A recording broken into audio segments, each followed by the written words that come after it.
sejam todos muito bem-vindos à nossa palestra de hoje. Vamos tratar de um tema tão bonito, tão fascinante, que são os símbolos, e especialmente sobre esses símbolos que são os tarôs egípcios. Hoje nós vamos entrar no universo da linguagem simbólica e por isso eu gostaria de começar essa palestra de hoje falando um pouquinho sobre o que são os símbolos, qual é o seu papel e por que eles sempre foram utilizados pelas tradições para nos comunicar ideias tão profundas e tão elevadas como as que nós vamos ver nessa palestra de hoje. Bom, para a gente entender esse papel dos símbolos, é muito importante, antes disso, compreender que o ser humano ele tem duas formas de compreensão da realidade. Ele pode compreender a realidade através da sua razão e através da sua intuição. Hoje, no nosso momento atual, nós só consideramos que o ser humano tem a razão como uma forma de compreender a vida, de compreender a realidade. E, de fato, a razão é uma ferramenta muito útil para o ser humano. Mas existe um ponto, existe um limite onde a razão ela já não consegue penetrar mais. A nossa ferramenta, que é a razão, ela é extremamente útil para a compreensão do mundo objetivo, do mundo manifestado. Então, por exemplo, através da razão nós conseguimos compreender as coisas à nossa volta, nesse nosso mundo concreto. Mas quando nós saímos um pouco desse mundo concreto para entrar um pouco mais no mundo metafísico, no mundo das ideias profundas, dos conceitos mais elevados, somente a razão, ela já não é mais uma ferramenta que funcione, ela tem um limite de acesso. Por quê? Porque ela é extremamente útil, trabalha para esse mundo objetivo, compreendendo as coisas através da exclusão. Então, através da razão, eu compreendo algo, eu sei identificar algo, porque eu excluo vários outros elementos. Por exemplo, só para ficar um pouco mais claro, se eu quero explicar para vocês, por exemplo, sobre essa planta que está aqui, então, eu vou explicar falando assim, que ela é branca. E como ela é branca, vocês, quando vão imaginar, com a razão de vocês, já exclui uma série de outras características. Já exclui que ela é rosa, que ela é azul, que ela é amarela, porque eu já estou dizendo que ela é branca. Então, eu imagino excluindo outras coisas. Eu digo para vocês que o vaso dela é feito de metal e que ele é dourado. Então, você já exclui que ele não é de plástico, que ele não é de madeira, que ele não é de uma série de elementos e também exclui uma série de outras cores. Então, a nossa mente, a nossa razão, ela funciona exatamente assim. Ela trabalha por exclusão. Então, imaginem vocês, a razão nossa que trabalha dessa forma, tentar imaginar algo como Deus, um mistério. Bom, é algo que tem tudo ao mesmo tempo. E está em tudo ao mesmo tempo. Como que a razão trabalha com um elemento como esse? É como a gente falar assim, bom, imagina uma planta que ela é branca, amarela, azul, lilás, verde, vermelha e tem um vaso que ele é de plástico, de madeira, de metal, tudo ao mesmo tempo. A razão, ela fica louca com um negócio desse, ela não consegue trabalhar com essas condições. Imagine a gente falar de ideias profundas, como essas que Platão, por exemplo, nos colocava que estão presentes em todas as coisas, como a bondade, por exemplo, a justiça, a beleza. Esse campo aonde eu não posso mais excluir para poder compreender. A razão ela já não é mais o suficiente. E aí nós precisamos de uma outra ferramenta de acesso às realidades, que é a intuição, que nós desvalorizamos tanto no mundo atual. E eu estou comentando com vocês sobre essa ferramenta da intuição, porque os símbolos, eles trabalham exatamente com essa linguagem intuitiva.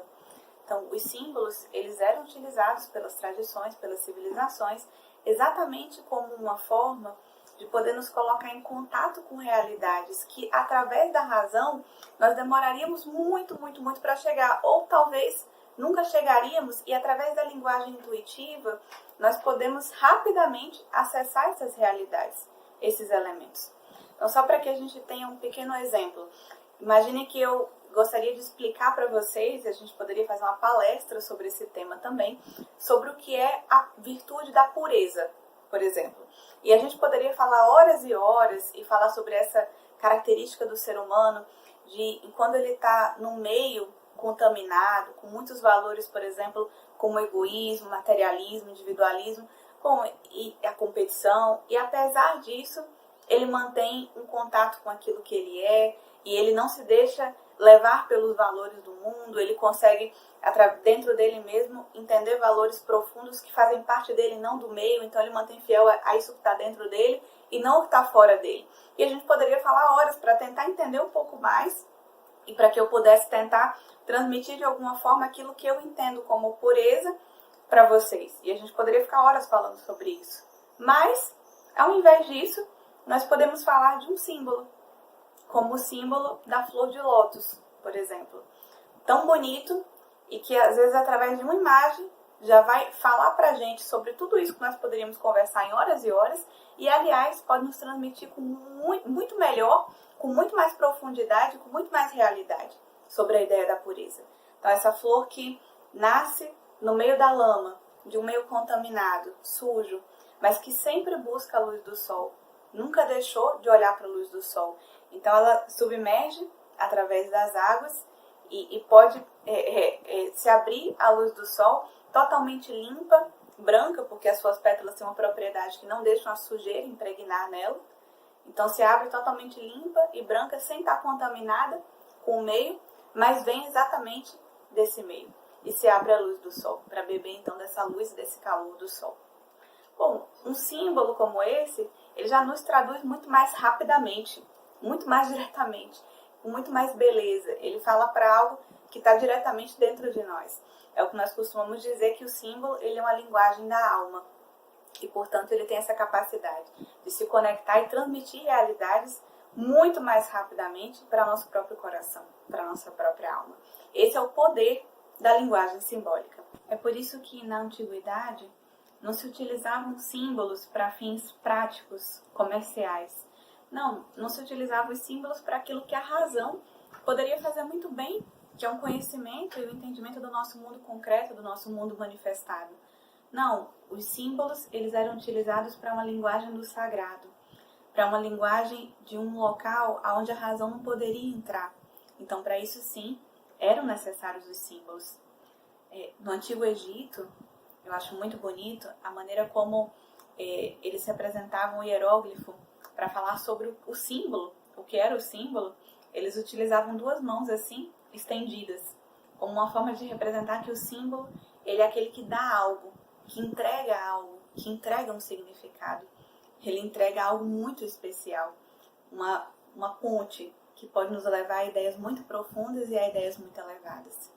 E como nós falamos de uma linguagem simbólica, significa que a cada momento que passa, também a minha compreensão sobre o símbolo pode mudar, porque também eu me torno um pouco mais madura em relação à vida.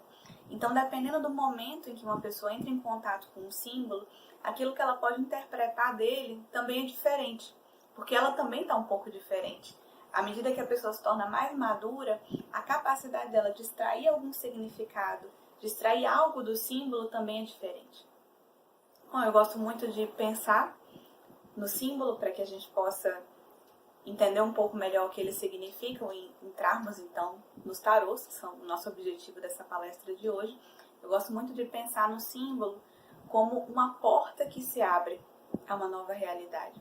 Para mim, todos os símbolos que nós vamos entrar em contato e interpretar, inclusive os nossos tarôs de hoje, nós precisaríamos encará-los dessa maneira. Uma porta que se abre a uma nova realidade.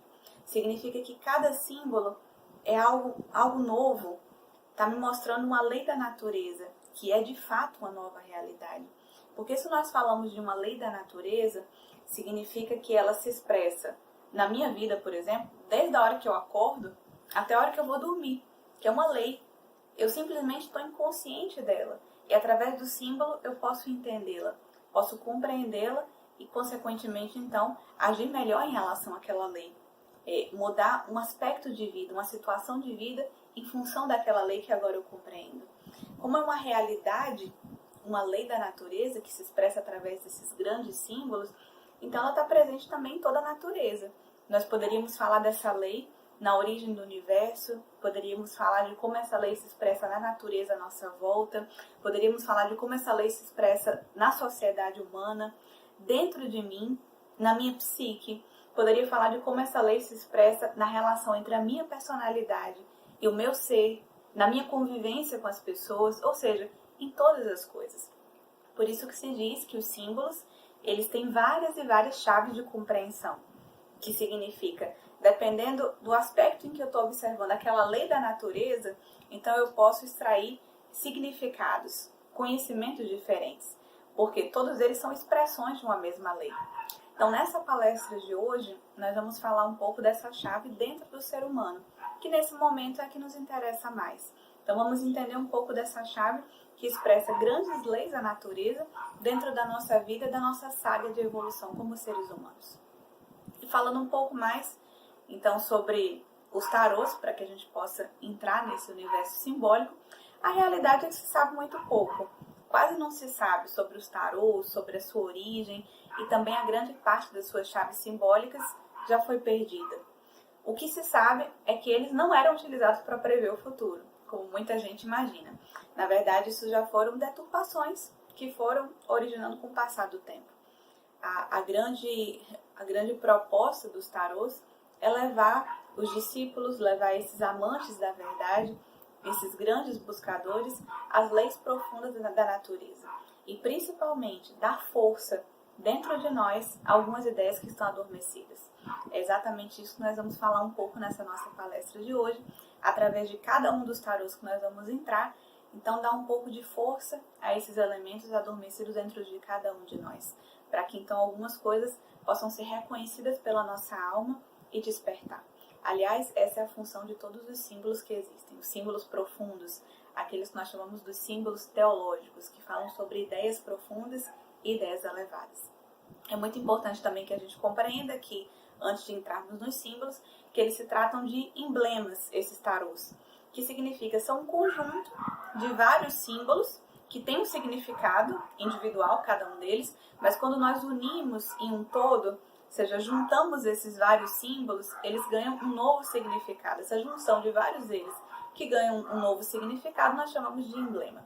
Então vamos começar esse estudo dos nossos emblemas. O nosso primeiro símbolo, nosso primeiro tarô, nos mostra a morte com uma foice, ceifando para colher os frutos da vida. Bom, na nossa cultura nós temos uma relação muito negativa com a morte, mas no Egito, e aliás em várias outras culturas, em várias outras civilizações, não se via a morte dessa forma, como algo tão negativo que eu não quero nem pensar sobre ela. Na verdade, se via a compreensão da morte como fundamental para se viver uma vida.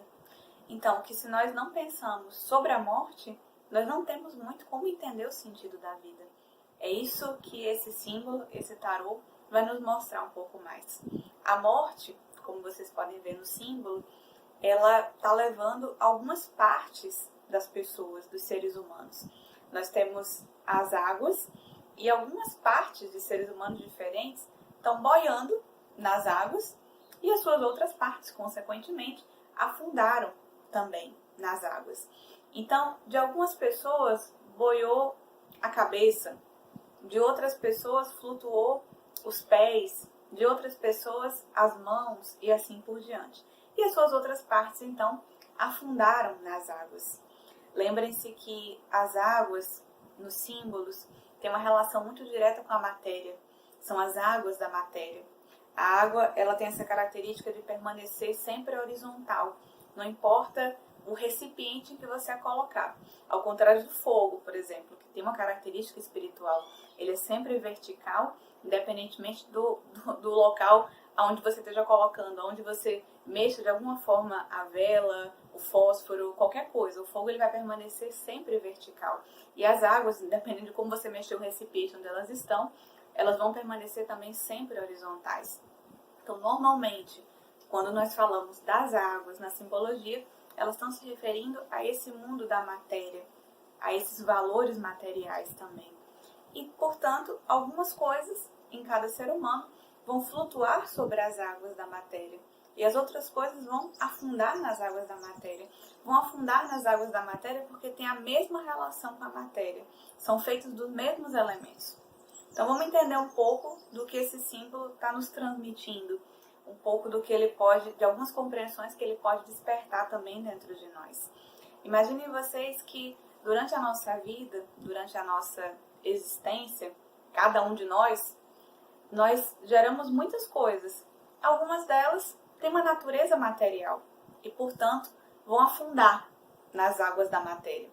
Mas também algumas das coisas que nós vivemos, algumas experiências, por mais que sejam poucas na maioria das vezes, elas têm também uma característica espiritual. E, portanto, no momento da morte, elas vão flutuar sobre as águas. O símbolo, ele nos mostra exatamente sobre isso. Em alguns, foram, por exemplo, os pensamentos mais elevados, chegaram a roçar algumas ideias profundas e, portanto, esses pensamentos tiveram características espirituais. Outros foram as ações, por exemplo, que realizaram, a caminhada que teve, então os pés vão flutuar. Outros foi algum trabalho que realizou na vida, então suas mãos, portanto, vão flutuar. Ou seja, aquilo que cada um conseguiu construir de mais profundo e de mais elevado durante a sua vida, durante a sua existência, essa parte vai ser levada pela morte. Então a morte, ela vem e ela ceifa. Ela vai fazer a colheita exatamente desses frutos da vida. Esses frutos que simplesmente não viveram uma natureza material, mas que eles puderam então adentrar numa natureza espiritual da vida. Então a morte, ela leva esses elementos, significa, eles são eternos. Eles não vão ser apagados nem mesmo pela morte. Eles continuarão conosco. Todas as coisas que nós alcançamos e que nós desenvolvemos nesse nível, que vai além simplesmente da matéria. Então imaginem que toda experiência que a gente está vivendo, nós estamos vivendo as duas coisas. Nas experiências que eu vivo, tem muitas coisas, por exemplo, que vão ser apagadas pela morte, que vão afundar na morte.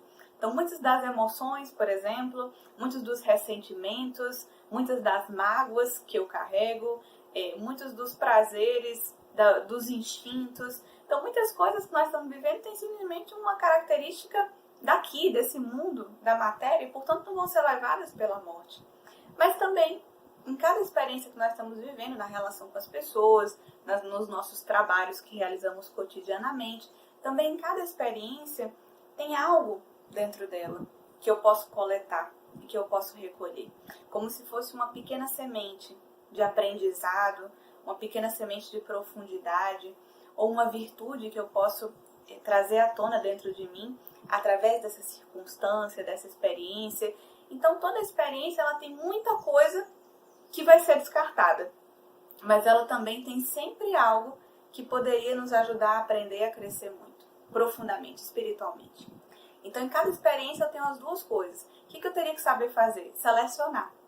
Então, poder escolher melhor essas sementes que vão contar para minha alma profundamente. E não dar tanta importância, tanto valor assim, a essas coisas que vão ser afundadas depois da morte, como o símbolo está nos mostrando aqui. Então, a grande pergunta-chave desse tarô é, bom, tem elementos que flutuam e tem elementos que afundam. Eu dedico mais tempo, mais vida e mais energia a qual deles? Aos que flutuam ou aos que afundam? Essa é a nossa grande pergunta. Sempre que nós nos colocamos em contato com a morte, e esse símbolo ele nos mostra isso bem claramente, nós estamos entrando em contato também com aquilo que é eterno e aquilo que não é eterno. Então essa pergunta ela pode ser muito mais explícita para nós. Ao que nós estamos dedicando mais tempo? Já ouvi várias vezes, por exemplo, nas nossas escolas, pessoas que vão às nossas palestras, por exemplo, alguns dos nossos eventos, e gostam muito da filosofia, mas falam assim, bom, mas eu não tenho tempo para isso agora. Porque eu tenho muita coisa para fazer e eu não tenho tempo para essas coisas da alma. Quem sabe no futuro, quando eu me aposentar, eu posso ter mais tempo. Bom, isso significa que o tempo nosso, ele sempre está sendo dedicado a alguma coisa. O que nós estamos realmente buscando dedicar o nosso tempo? As coisas que vão afundar com a morte ou aquelas que vão flutuar? Ou seja, essas experiências profundas que nós vivemos, que despertaram algo dentro de nós e que de fato fizeram com que a nossa alma pudesse vibrar. Essa é a grande pergunta. Os estoicos, por exemplo, eles falavam algo muito bonito sobre essa relação do ser humano com a morte, que parece muito com esse símbolo, com esse tarô. Eles diziam que nós deveríamos tomar a morte como conselheira. E de fato, se nós tomarmos a morte como conselheira, ela nos dá as respostas que nós mais precisamos para praticamente tudo. Tomar a morte como conselheira para os estoicos seria perguntar para a morte: Bom, se eu fosse morrer amanhã, por exemplo, eu estaria fazendo exatamente aquilo que eu estou fazendo hoje? E a morte sempre responde com muita sabedoria, impressionante. Porque sempre que nós perguntamos para a morte, é como se ela desse um toque de eternidade às coisas. Então, quando nós perguntamos para a morte, a gente sabe exatamente aquilo que é mais eterno, aquilo que é mais duradouro. O nosso símbolo, aquilo que flutua sobre as águas. E ela também nos responde aquilo que é mais simples, aquilo que está mais no mundo da matéria, aquilo que é mais temporal e que, portanto, no nosso símbolo, afunda nas águas da matéria. A morte sempre responde com muita sabedoria. Então, segundo os estoicos, se nós perguntarmos para a morte, e se eu fosse morrer amanhã, eu estaria fazendo aquilo que eu estou fazendo hoje, e a gente respondesse, a morte nos respondesse, não, está tudo errado, eu devia estar fazendo outra coisa. Então, já sabemos que os nossos valores eles estão invertidos. Eles estão mais no superficial e menos no transcendente, menos no eterno. Estamos sabendo discernir pouco aquilo que nós coletamos das experiências e aquilo que nós deixamos nas experiências. E se a morte nos respondesse, então, que bom, se eu fosse morrer amanhã, eu continuaria fazendo tudo dessa forma, como eu estou fazendo hoje, então significa, bom, tá tudo certo. Significa que os valores estão bem colocados. A grande pergunta é essa. Eu estaria trabalhando como eu estou trabalhando, eu estaria me relacionando com as pessoas como eu estou me relacionando, eu daria essa importância à convivência como eu estou dando, eu daria essa importância ao meu tempo como eu estou dando hoje, o que eu estaria fazendo? Essa é uma grande pergunta que nós podemos também observar nesse símbolo. Aquilo que nós estamos fazendo da vida está somando para o que vai depois da morte ou está simplesmente alimentando aquilo que vai afundar com a morte? Bom, vamos ao nosso próximo símbolo, nosso próximo tarô, que mostra um ser humano de ponta cabeças, amarrado pelo pé, fazendo essa posição com as pernas que nos lembra o número 4, um representante da nossa personalidade humana, e que está ao contrário, de cabeça para baixo, indicando que está sendo tensionada. Esse símbolo, ele nos indica um movimento. Como vocês imaginarem que essas palmeiras que estão ao lado, elas estão crescendo. E à medida que elas crescem, elas vão elevando cada vez mais esse ser humano que está sendo então sacrificado. Está indicando um sacrifício da personalidade, que está sendo levado a cada vez mais, está sendo elevado pelas folhas de palmeira, que indicam esse movimento da vida. Bom, esse símbolo é muito bonito, porque ele também mostra que à medida que esse movimento vai acontecendo, à medida que a vida vai acontecendo, o fluxo da vida, que é representado pelas palmeiras, vai sacrificando esse ser humano, ele também vão caindo essas moedas dele. Então, que mostram esse desapego, que é fruto de um amadurecimento na vida. Esse símbolo está mostrando um ser humano que vai amadurecendo diante do fluxo da vida. E, portanto, o amadurecimento está totalmente ligado a essa ideia do desapego. Vamos entender um pouco melhor essa ideia. Buda nos fala muito sobre essa questão do apego e do desejo, que inclusive essa é a causa da dor do ser humano. Quando nós falamos de desapego, não significa que a pessoa não deve possuir as coisas, possuir os bens, por exemplo. Não, significa simplesmente que ela entende quem possui quem e que a felicidade dela e a realização dela não estão nas coisas fora dela, mas que estão nela mesma. Nenhuma pessoa poderia achar que a sua felicidade, a sua plenitude, a sua realização depende dos demais, senão nós estamos sempre entregando a nossa felicidade na mão de alguém ou de alguma coisa. Então, esse símbolo ele nos mostra uma pessoa que está se desapegando diante das adversidades da vida. Quando a vida o tensiona, então, representado por esse movimento, por ele estar enforcado pelo pé, né? Na verdade, está sendo segurado pelo pé, indicando esse sacrifício da personalidade. Então, significa, à medida que a vida vai nos tensionando, nos provando através das adversidades, nós também vamos aprendendo aonde está o real valor das coisas. Como Buda nos ensina, essa causa da dor do ser humano é quando ele confunde a realidade com a ilusão. Significa, quando ele confunde o real valor das coisas, quando ele começa a encontrar, a achar que ele vai encontrar a felicidade nas coisas fora dele, ou seja, nos seus bens, nas pessoas com as quais ele se relaciona, no seu status, na maneira como as pessoas lhe veem.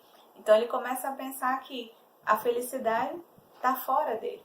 Isso seria confundir a realidade com a ilusão. Ele vai encontrar realização nas coisas fora dele. Então está sempre buscando e, consequentemente, sempre sofrendo. Um ser humano maduro é exatamente aquele que sabe aonde está a sua realização e que a sua verdadeira segurança, a verdadeira felicidade que ele pode sentir é de ser ele mesmo e revelar cada vez mais ele mesmo através da vida. Esse seria uma maturidade. E a vida inevitavelmente vai nos levar a isso. É isso que está representado por esse símbolo. Como que a vida nos leva a perceber onde está o valor das coisas? Através das tensões, através das adversidades. Então percebam que a cada tensão que nós vivemos, a cada adversidade que a vida está nos colocando, realmente nas situações mais complexas que nós podemos viver, é quando realmente nós percebemos aquilo que não tem muito valor e onde está o verdadeiro valor das coisas. Por exemplo, numa situação realmente muito complexa, todo ser humano percebe que a sua conta bancária não serviu de nada, que as suas influências sociais não serviram de nada, que realmente aquilo que ele achava que possuía, os bens que ele possuía, não serviram absolutamente de nada. Mas numa situação realmente complexa, aquilo que pôde dar alguma resposta foi a capacidade nossa de lidar com as nossas emoções.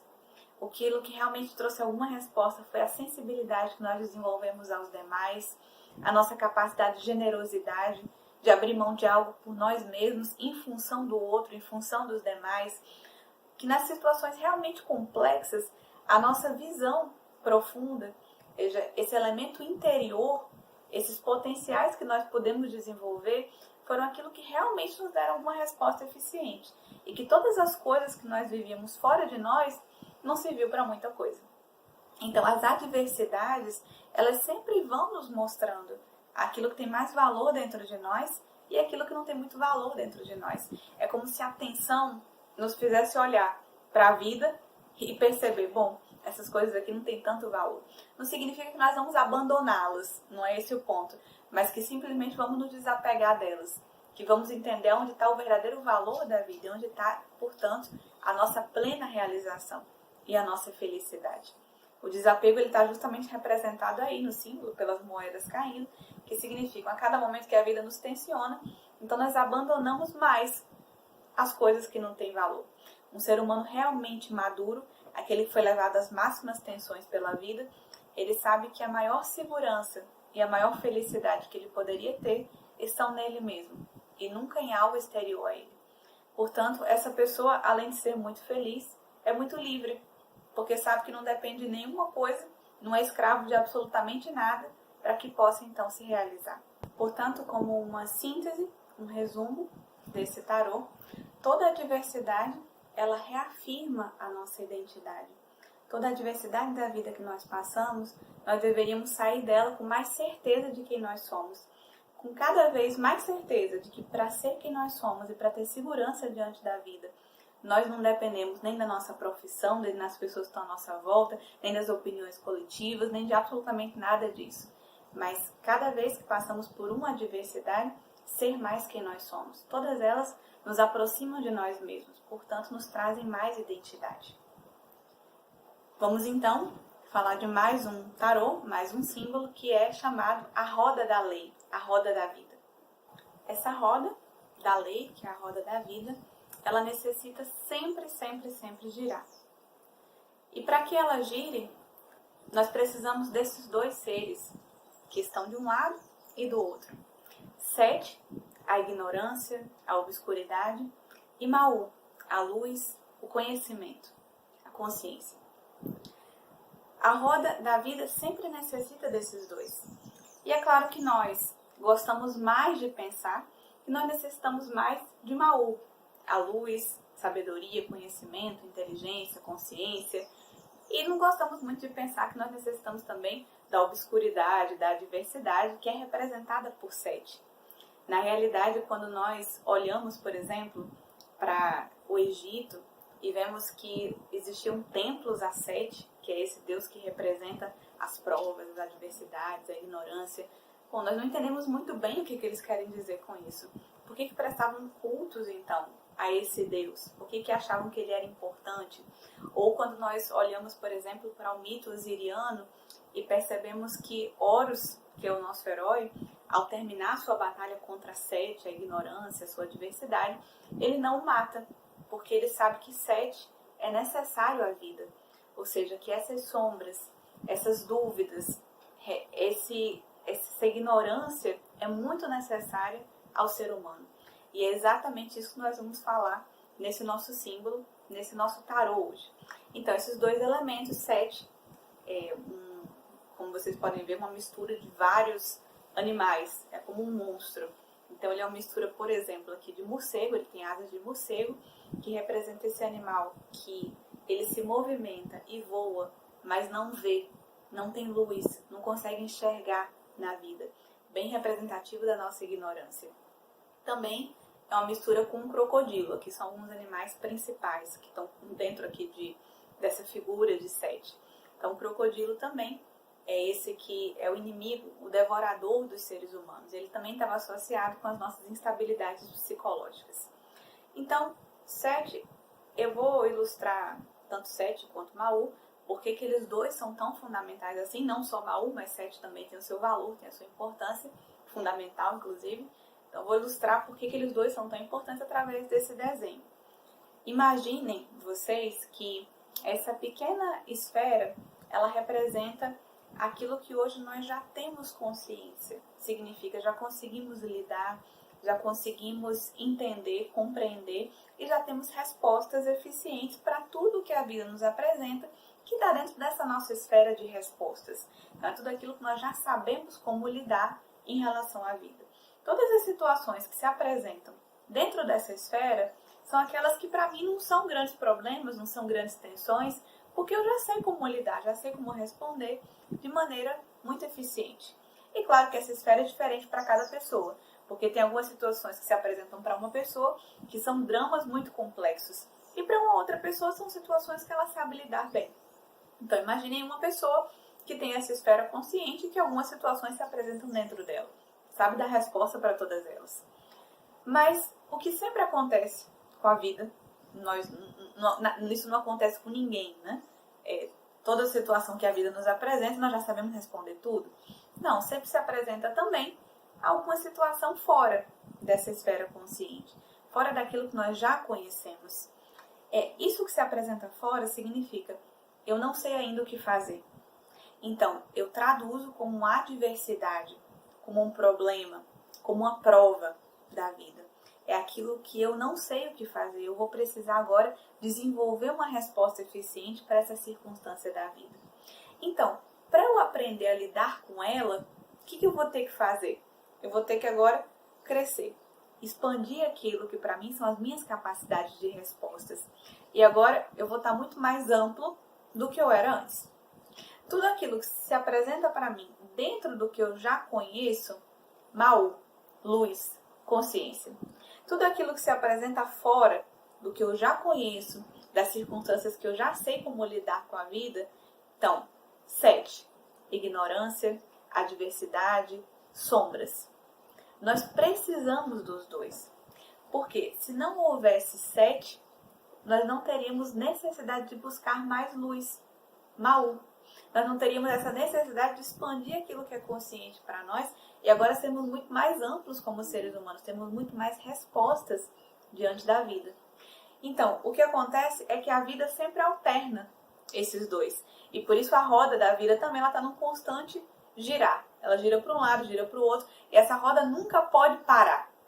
Porque essa alternância também entre luz e sombras, entre Maú e Sete, entre aquilo que para mim eu já tenho respostas e aquilo que são novas circunstâncias que eu não tenho respostas e que eu não sei como lidar, esse fluxo nunca pode parar, porque senão nós também paramos de crescer. Então, imagine que esse movimento sempre continua. Depois, o que vai acontecer? Vai se apresentar uma nova circunstância fora daquilo que eu conheço. Sete, ignorância. Então, eu vou ter que ampliar mais uma vez. Maú, luz. E depois, novamente, Sete, Ignorância, fora. E eu vou ter que ampliar novamente. Mal, novamente vai crescer. Até quando? Quando que esse negócio vai acabar? Nunca. Jamais. A vida, ela sempre vai perguntar para nós. Como se ela sempre nos perguntasse no fundo. Você quer desistir ou você quer continuar esse movimento? E se nós respondemos, queremos sempre continuar, sempre continuar, sempre continuar, até o ponto que nós vamos poder englobar todas as circunstâncias da vida, todas as necessidades de resposta. Então vamos ser como um sol, vamos ter uma luz infinita, uma capacidade de englobar e de iluminar todas as coisas. Isso é sabedoria, do mais profundo, do mais profundo. Então, esses dois são muito necessários à nossa experiência, porque no fundo, sem sete, nós não teríamos a necessidade de desenvolver mais luz e nunca seríamos mais amplos. Toda a diversidade da vida, ela nos força a isso, a uma maior amplitude, a ter mais respostas. Agora, esse processo ele não é caótico, né? Esse giro ele não é de qualquer jeito. Vocês podem ver que no nosso símbolo, lá em cima, tem um ser, que é uma esfinge, que está com uma lança. Cada hora ele espeta com a sua lança um dos dois. Uma hora espeta Sete para que ele ande mais, outra hora ele espeta Maú para que ele ande mais do outro lado. Ou seja, tem alguém que está dirigindo o processo de luz e sombras. Quando é o momento de luz e quando é o momento também de sombras, que é igualmente necessário. Essa esfinge que está representada lá em cima, ela pode ser vista como um símbolo do nosso próprio ser. Ou seja, o nosso ser, esse que dirige essa personalidade, essa experiência, que hoje é cada um de nós, sou eu, é vocês. Então, que um ser guia essa experiência. E, portanto, não faria sentido um ser humano se revoltar contra as suas adversidades da vida, contra as provas que chegam até ele, contra as circunstâncias que ele tem que viver. Porque seriam, então, processos dirigidos pelo seu próprio ser. Por quê? Porque tem uma necessidade. O nosso ser quer ser cada vez mais iluminado, cada vez mais amplo. Então, ele necessita das adversidades para poder crescer cada vez mais e ter cada vez mais luz. Sem sete, não se desenvolve também mal, não se desenvolve luz.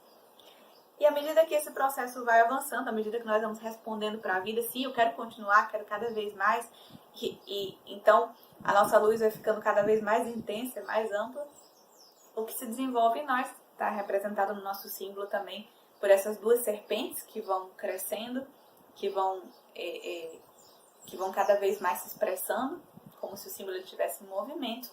Então, essas serpentes são a sabedoria e o poder. Sempre que o ser humano vai ampliando, então, que a roda da vida vai girando, que Sete e Maú vão se intercalando, o que cresce em nós é sabedoria e poder. Aliás, sempre a sabedoria ela deve estar associada ao poder, para nós entendermos o que é de fato a sabedoria. Significa que uma pessoa sábia não é aquela que conhece sobre muitas coisas, não. É aquela que tem mais poder sobre a vida, mais poder sobre as circunstâncias e mais poder sobre ela mesma. Sempre o sinônimo de sabedoria é poder, mais poder sobre as circunstâncias. Então, significa na prática que se eu tenho um pouco mais de sabedoria, aquilo que eu não podia antes, agora eu posso. Então, eu não sabia como lidar melhor com o meu tempo. E era extremamente desorganizado com o meu tempo, não podia. Agora eu posso. Tenho muito mais capacidade de organização, de priorização, tenho muito mais capacidade de ter uma melhor gestão do meu tempo, da minha vida, consequentemente. Ou eu não sabia como lidar dos meus recursos, agora eu sei, agora eu posso. Eu não conseguia ter uma convivência harmoniosa com uma pessoa, não conseguia fazer isso, agora eu posso. Então isso indica mais sabedoria, cada vez mais poder sobre as circunstâncias e sobre nós mesmos. Isso está exatamente representado, então, pelas duas serpentes. Eu acho muito bonito nesse símbolo, gosto muito de fazer uma associação com um conceito belíssimo que Sri Ram nos dá sobre a felicidade. Porque ele diz que a felicidade, ela se trata do correto movimento da vida em direção a nós mesmos, em direção a revelar nós mesmos. É exatamente também o que está sendo representado por esse símbolo. Esse correto movimento da vida, que é esse girar da roda, é o que leva o ser humano de fato à realidade, à sua realização, que é a sua felicidade. Então, Sri Ram, para nos mostrar essa ideia, ele pede para que a gente imagine um campo magnético, um ímã, que está sendo colocado numa superfície e que está gerando um campo magnético que nós não vemos com os nossos olhos. Então, portanto, para nós, ele não está revelado, ele não existe. E diz que se a gente, por exemplo, coloca um pouco de limalha de ferro numa superfície onde existe esse campo magnético, ele continua também visível aos nossos olhos. Mas se nós começamos a movimentar essa mesa, por exemplo, com essa limalha de ferro, esse pó de ferro em cima dela, esse movimento vai fazendo com que aos poucos a limalha de ferro ela vá tomando o formato do campo magnético que antes era invisível aos nossos olhos. E agora ele pode então estar revelado graças a esse movimento da vida. Ele diz que esse movimento da vida, que vai revelando o campo magnético, a gente poderia associar então esse campo magnético ao nosso próprio ser, que já existe, mas que para nós não está revelado. Ele é ainda oculto e que através do movimento correto da vida, que deveria acontecer exatamente isso. Cada vez mais o nosso ser está revelado através das nossas ações, através dos nossos pensamentos, através dos nossos sentimentos, através da nossa conduta, de forma geral. Então, que esse movimento da nossa vida para revelar mais ao nosso ser, assim como o movimento da mesa para revelar cada vez mais o campo magnético, ele diz que esse movimento é a felicidade. Ou seja, que a felicidade, ela não depende de absolutamente nada mais, além de mim mesmo e além de realizar bem esse movimento, em que cada vez eu me torno mais evidente, cada vez mais eu amplio os meus potenciais, cada vez mais eu revelo aquilo que eu sou. E se esse movimento acontece, todo ser humano tem felicidade. E, consequentemente, o inverso também. Se nós bloqueamos esse movimento, ou seja, se a vida não movimenta mais em função de revelar aquilo que eu sou, de ampliar os meus potenciais, de fazer com que esse potencial seja cada vez mais ampliado, com que a luz se amplie dentro de mim, ou seja, a roda não movimenta mais, também o que vai produzir um estado de angústia muito grande dentro do ser humano, uma tristeza muito grande, porque ele não está fazendo esse movimento que é a própria vida. Ele está fora do fluxo da vida. Isso, consequentemente, produz muita tristeza. Então, que a verdadeira felicidade, como uma síntese, ela não depende de absolutamente nada, e ninguém fora de mim, só de mim mesmo, e que, inclusive, ela não está associada nem a Sete e nem a Maú. Ou seja, a felicidade ela não é quando eu tenho um momento de luz, ou seja, quando eu encontro respostas para aquelas coisas que eu necessito. Não. A felicidade ela está nos dois, ela está no correto movimento da vida, nessa ampliação constante. E, portanto, nós podemos viver a felicidade tanto quando há Sete, escuridão, também quando há Maú, luz, independentemente desses dois estados. Desde que a nossa postura interior seja sempre de buscar por respostas, sempre respostas, sempre respostas. Então, sempre ampliar aquilo que eu sou, sempre revelar aquilo que eu sou. E essas respostas, em relação a esses momentos de obscuridade, essas respostas que nós necessitamos para esses momentos que são Sete, são sempre como eu desenvolvo mais a mim mesmo, como eu posso ter mais vontade, mais amor, mais inteligência em cada circunstância da vida. São essas as respostas que nós necessitamos. Bom, nosso próximo tarô, ele nos mostra uma grande eleição. Eu acho muito bonito, muito interessante esse símbolo, porque ele fala, na realidade, sobre todas as nossas decisões, desde as mais simples até as mais complexas decisões da vida. O que é muito bonito, porque nós normalmente pensamos que nossas decisões são muito diferentes umas das outras, e uma decisão, por exemplo, que eu tomo em relação aos meus trabalhos, não tem nenhuma relação com uma decisão em relação aos meus relacionamentos, não tem nenhuma relação com as decisões sobre aonde eu vou estar, aonde eu vou morar, ou qualquer outro tipo de decisão. E esse símbolo, ele está nos mostrando sobre uma raiz das decisões humanas. E, portanto, ele pode ser utilizado para compreender melhor e refletir com mais profundidade sobre cada uma das nossas decisões. Ele nos mostra, em síntese, um ser humano, o discípulo, que está no meio entre dois caminhos. Então, ele tem duas opções. Ele está diante da grande eleição, que, como eu disse, são as nossas decisões também, todas elas da vida, as grandes e as pequenas.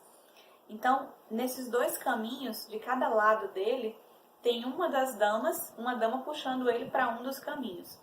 Uma que está sem blusa, com os seios descobertos, e a outra que está toda encoberta, velada. Essas duas damas, ou esses dois caminhos, eles representam aquilo que nas tradições se coloca como essas duas tendências do ser humano. Que nós temos uma parte celeste, ou também chamada de uma alma humana, ou alma celeste, e uma parte animal, uma parte material, sem transcendência. Nossa personalidade, como costumamos colocar também, que é também chamada da alma animal, em síntese.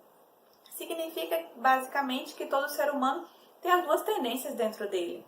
Tem algo dentro dele que o leva às alturas, uma tendência à bondade, à justiça, à fraternidade, à beleza. Então tem algo dentro dele que puxa para cima, chamado da alma humana. E também tem algo dentro dele que leva ao mais grosseiro, ao mais animal, ao maior egoísmo, à maior competitividade, enfim, algo que o puxa profundamente para baixo. E todos nós temos essas duas tendências dentro de nós. No fundo, o símbolo está nos mostrando que toda decisão nossa se define em função disso, em função da nossa alma animal ou da nossa alma humana. Significa, basicamente, que nós costumamos pensar, claro, que sempre que nós vamos decidir sobre algo, eu estou analisando os caminhos. Então, eu analiso as opções. Então, imaginem que se eu vou decidir alguma coisa, eu vou analisar essa opção A. Então, penso nas vantagens, desvantagens. Eu vou analisar a opção B, a C, a D também se tiver. Mas eu analiso todas as vantagens, todas as desvantagens. E em função das opções, ou seja, aqui no nosso símbolo representado pelos caminhos, em função dos caminhos, eu tomo a minha decisão.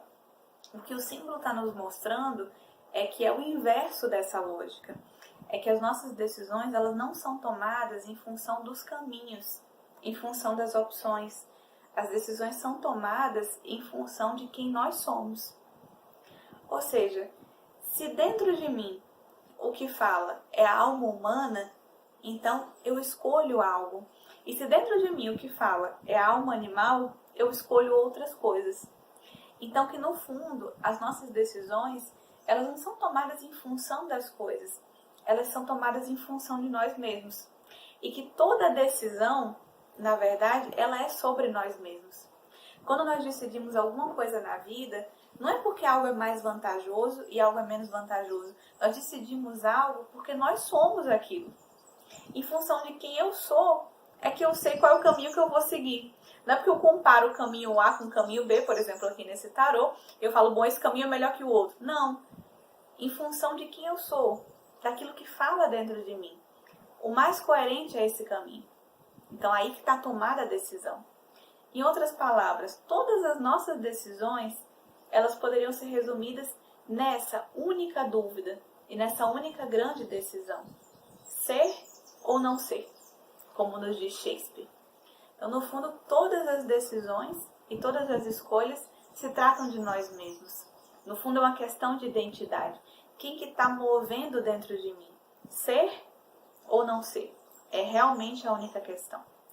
Então, esse símbolo, ele nos ilustra muito bem isso. E além disso também, já que as decisões estão sempre falando sobre nós mesmos, elas são uma excelente maneira de conhecer a nós mesmos. Às vezes nós achamos que conhecer a nós mesmos é algo muito subjetivo. Então, que temos que pensar muito e analisar muito. Mas uma excelente forma de conhecer a nós mesmos é só olhar para as decisões que nós tomamos. Elas dizem exatamente aquilo que nós somos naquele momento, aquilo que nós estamos nos identificando. Dependendo de cada decisão que eu tomo, eu poderia só olhar para ela e perguntar, em função do que eu estou decidindo nesse momento? E vocês vão ver que isso já dá uma referência enorme para ver quem realmente nós somos. O que está decidindo dentro de mim? Então, eu decido algo porque eu gosto mais. Então, eu sou aquele que gosta e não gosta. Eu sou essa voz das emoções e dos prazeres dentro de mim, que decide em função do que gosta e do que não gosta. Bom, eu decido em função do que é a bondade. Eu decido para que eu possa ser bondoso. Então, essa já é uma voz do nosso eu humano, que está tomando uma decisão. Sempre que nós queremos olhar para nós mesmos e saber quem nós somos, a melhor pergunta que a gente poderia fazer é em função do que eu decido, porque isso nos mostra exatamente quem nós somos. Portanto, todas as nossas decisões, elas poderiam estar aqui representadas. Em vez de, numa decisão, olhar tanto para as opções dos caminhos, nós deveríamos olhar mais para nós mesmos. Exatamente como esse discípulo está fazendo. Ele está nessa posição, né, no nosso tarô, que indica entrar para dentro, uma reflexão sobre si mesmo. Toda decisão nossa deveria ser assim. Não se perguntar muito sobre as opções da decisão, mas quem eu sou? aí nós encontraríamos muito mais respostas. Em função de quem eu sou, aí sim deve ser a nossa decisão. E um outro aspecto muito bonito nesse símbolo, muito importante também, é que vocês vejam que da parte de cima dele, o gato Maú novamente aparece, essa possibilidade de luz, consciência. Ele aparece e já está com o arco e a flecha preparados para atirar nessa dama que representa a nossa alma animal. Então, a nossa alma animal é essa que é mais próxima de nós, essa que nós já conhecemos plenamente, porque todos nós conhecemos nossos desejos, nossos prazeres, nossos gostos, nossas preferências, aquilo que nos agrada. E a nossa alma humana é aquela que é mais oculta, aquela que está velada, aquela que é chamada, nas tradições, essa que está mais adormecida dentro de nós. Portanto, nós temos menos contato com essa. Ela é mais oculta para nós. Por isso que ela está representada, então, pela dama que está com as roupas, né? Significa, ela está oculta para nós. Ainda não é muito revelada. E o nosso gato Maú, então, já está com tudo pronto para atirar a flecha nessa dama que representa, então, a nossa personalidade, o nosso eu animal. Mas ele só vai atirar depois de tomada a decisão.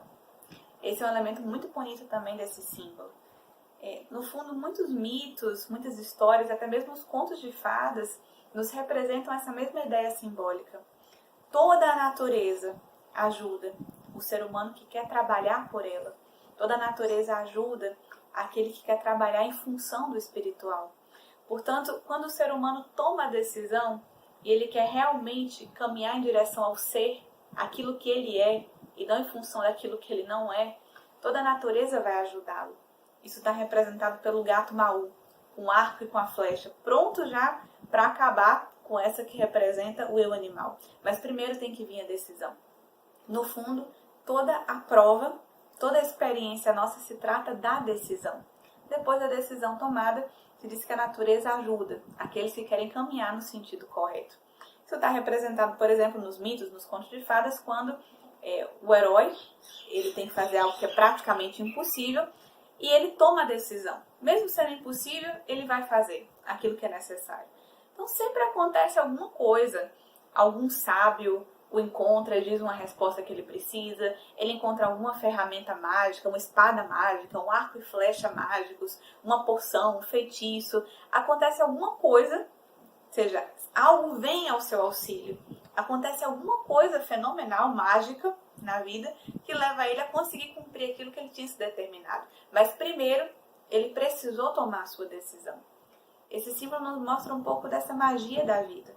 Blavatsky tem uma frase que ela dizia isso: a natureza sempre trabalha para aqueles que querem trabalhar por ela também. Essa é um pouco dessa magia da vida. Essa possibilidade da vida sempre ajudar os seres humanos que querem caminhar dentro dessa senda. Os seres humanos que querem dar os seus passos também, para que caminhem em direção ao espiritual. Bom, esses eram alguns dos símbolos que eu gostaria de comentar com vocês nessa nossa palestra de hoje. Espero que tenha sido uma pequena aproximação dessa linguagem simbólica, que é também a linguagem da natureza. Dizem que se todos os livros misteriosamente sumissem ou fossem queimados, somente os ignorantes sofreriam. Nós, né? No caso. Porque os sábios, eles podem ler tudo o que necessitam através dos símbolos da natureza. Ou seja, a natureza nos fala através dos seus símbolos. E, portanto, se nós aprendemos um pouquinho a desenvolver essa linguagem simbólica, podemos começar a entender mais também a vida falando conosco. Inclusive, podemos entender um pouco mais essa linguagem da nossa alma, que também usa a linguagem simbólica. Essa linguagem que faz com que a alma perceba que alguma coisa é real, que é verdadeira, ou seja, que faz parte da sua própria natureza. E, portanto, ela vibra quando entra em contato com essas realidades. Eu desejo, então, uma ótima reflexão a todos e até breve.